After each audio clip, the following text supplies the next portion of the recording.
Hello, Patricia O'Connor and Frida Darcy here.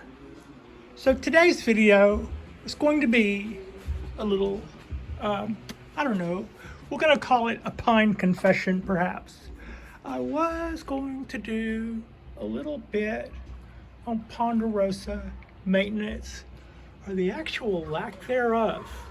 How when it comes to these single flush babies, you don't really prune back kindles much, and you don't really, so we were just going to talk about how absolutely well behaved they are and just gloat on it, but I can't. I've been deliberately not discussing my black pines for a couple of weeks, and for a very good reason, because I've been seeing some damage that I really wanted to take care of. And over the course of about a month and a half, we discussed what it would go through if we overwatered, what it would go through if we underwatered, what it would go through if we overfed it. And here lately, I've amended that to say that I'm also going to remove them from the wind by placing them on the table.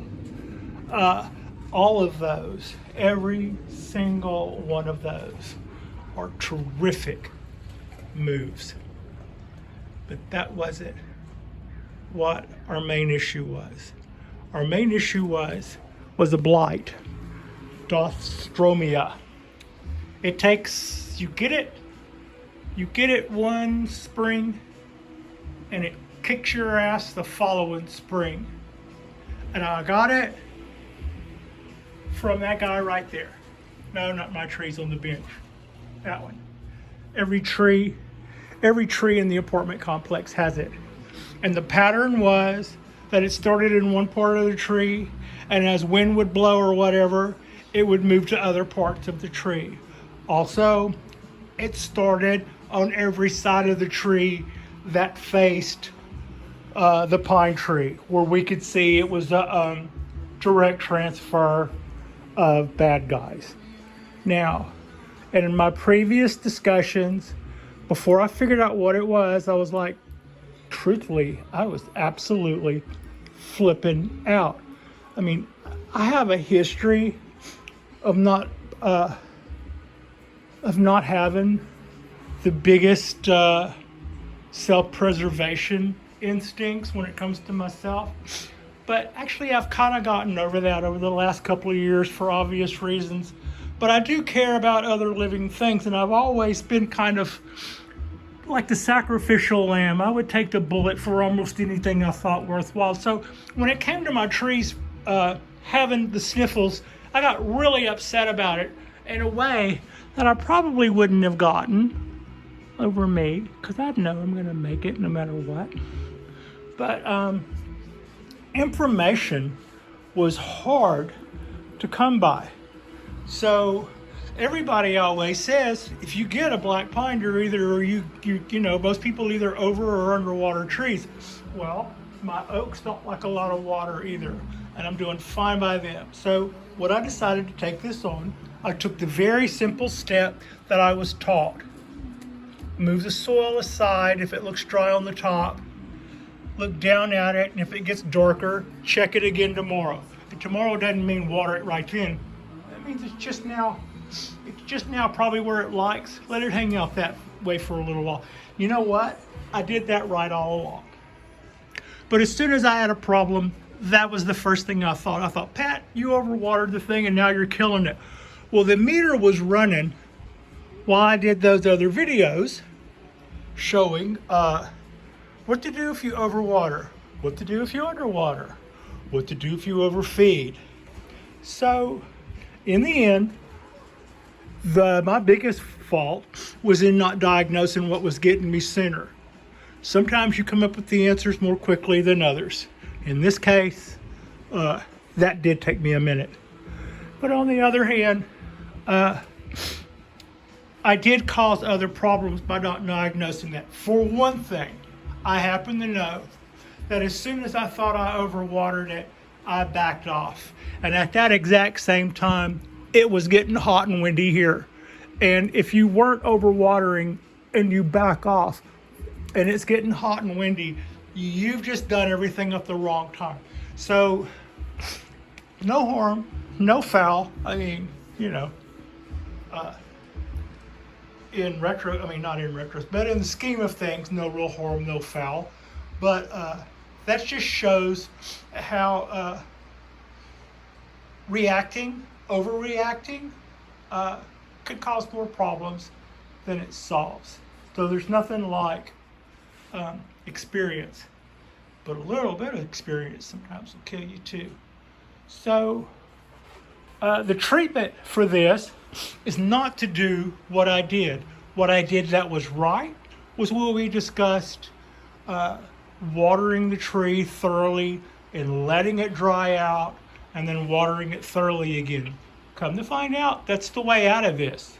I can spray it with pesticides like I was doing in the winter. Don't be doing that like I was doing, I don't think, in the summer. That was me reacting very typically to what happens when we see something like this, that we run to the internet and try to find out something about our black pines, only to see what happens if your white pine needles turn yellow. That's no help. That's no information in there was so then you kind of like spin around in the room for a minute. But what made it worse is this takes a year to happen. The spores that knocked this thing out, it got last year from the big tree in the yard. So then you spend the whole year thinking everything is hunky-dory, and then you get it, and then it begins to spread around the tree, like so. So then, if you do like I did and start backing off your watering in the middle of the summer, because you are at the end of the summer, the hottest part of the summer, because you think you overwatered it, you're not gonna help things. That's okay. We still knew how to water, and we didn't get too far off our mark. But it will look like that for the next year. It may look worse than that next month. But for all of the doom and gloom and blah, blah, blahs, there's also what it's continuing to do, which is making room for its future. It never ever stopped making new stuff. The once a year treatment, 3-in-1 treatment that you would water in, I think is the way to go in the future. If I find out otherwise, I will amend that. That was the one thing I also did right. But spraying the foliage multiple times a day to try to kill some pesticide that was some pest that was already had a field day with my trees, probably did nothing but just made them wet and slimy in full sun and added to the yellowing of the needles somewhat. So that's what you get for panic. Also, as much as that scared me, and it absolutely did bum me out, I'm not gonna lie, we still have a beautiful tree.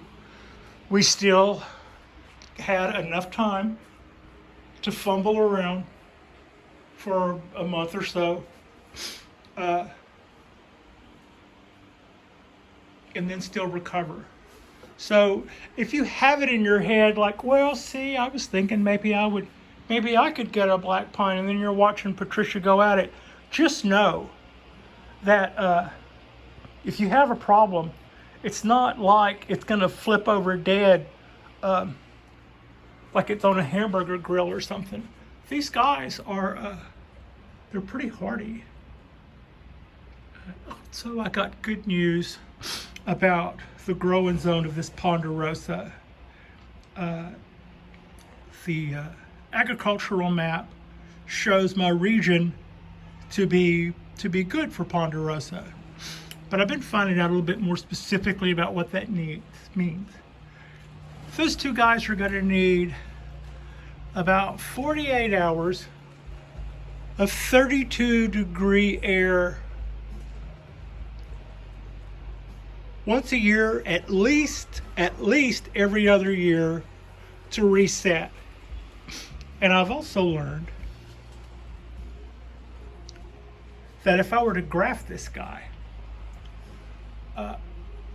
this to me is not the tree that I want to go experimenting with grafting on. But I would not be opposed to having a little cosmetic to finish the thing. So this is a single flush Ponderosa pine. We don't prune candles. We don't thin leaves, needles. You kind of do the opposite. You let it knock out as many as it can, and then the energy that it has in that small pot, it will have to divide amongst those needles, and they will come out shorter. Kind of the opposite of what you've learned with the other pines. But the way around that is they were saying that these guys are not doing as well in the hills, like around California and stuff, where they used to do better. They're starting to have problems with them. Places where people used to get away with these guys growing in cooler temps, that they're having harder and harder times. I think we're still okay where I am, but what I also learned was that if I were to graft or have that grafted with Japanese black pine, that at that point, of course, it would be a two-flush pine, but it would also lose that characteristic of needing that hard 32-degree, 48-hour air day at least once a year. Interesting stuff. As it stands, I'm probably going to be looking for somebody with a walk-in cooler sometime between now and this time next year for sure, but maybe sooner than that. Maybe over this winter I'll come up with a solution for that. So that is some actual information, and I guess if I were going to conclude something, I would say don't be afraid to take a chance. And don't be afraid to take a chance with something nice. I mean, the main thing is if it doesn't start going your way, take a deep breath and let it out. Don't panic. You got time to figure it out. If you haven't underwatered it and killed it, you've got time. Somebody somewhere just went, oh, because, but other than that, it's a whole lot easier to get over watering than it is to come back from the dead. But, yeah. So, that's what's going on there. A quick catch up on the, I mean that takes care of the basis of what I had going on today. I took the splint off here. I like it better lacing down, and I like it better with the branches coming out all around the sides. If it were straighter, I would cut off the bottom stuff, but as that stands, I like it. And I laced a wire around here, and then did a couple of quick wraps and threw it off to the side. Why would you do that, Pat? Because it was bananaing out this way, because it was trying to find more light when it was growing up underneath this. So I took that curve out, but then I decided this was too little to be messing with. So our chunk of wire is hanging off on the side, waiting for its moment. And meanwhile, I took some of the banana out of that new leader. Happy, happy, joy, joy. So other than that, I put a slip knot with a bow in the top. And everything here is looking pretty happy. Boom. Those trunks. So, to those guys out there who are afraid of pines, don't be. If anything, I've learned that they can be tricky, but they're not unforgiving. So, that's Goddess. We hope that you guys are having a wonderful day today. Like and subscribe, and thank you for watching.